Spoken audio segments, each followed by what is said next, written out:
Tiniyak ng DSWD na hindi pababayaan ang mga biktima ng sunog sa Tondo, Maynila, kung saan nasa 1,200 pamilya ang apektado, habang ang Antipolo LGU naman magbibigay ng libreng burol sa mga pinaslang na 7 panadero. Si Isaiah Mirafuentes ng PTV sa Balitang Pambansa.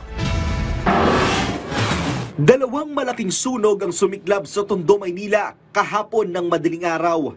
Pasado alas 12 ng gabi nang magkasunog sa Barangay 615 Port Area, habang pasado alauna naman ang sumiklab ang apoy sa Barangay 123. Makikita sa mga kuwang ito kung paano naabot ang sunog ang mga kabahayan sa lugar. Kaagad na nagtungo ang Department of Social Welfare and Development para magsagawa ng assessment sa lugar. Ito ay para malaman kung ano ang nararapat na tulong para sa mga residente. Nangako ang DSWD na hindi nila pababayaan ang mga residente. 1,200 pamilya ang nadamay sa sunog sa Barangay 650, habang 445 naman sa Barangay 123. Ang mga sunog ay nagtagal ng halos 10 oras.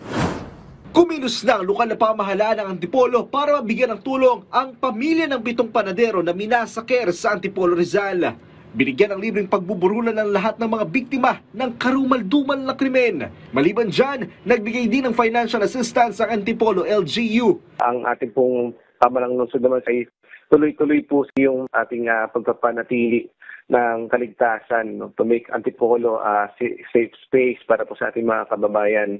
So kahit napakalaki po ng Antipolo in terms of land area, malaki din po yung populasyon, pinipilit po natin na makapagprograma po tayo.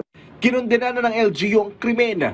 Nakakulong na ang suspect sa Antipolo PNP Custodial Facility. Mula sa PTV, Isaiah Mirafuentes, Balitang Pambansa.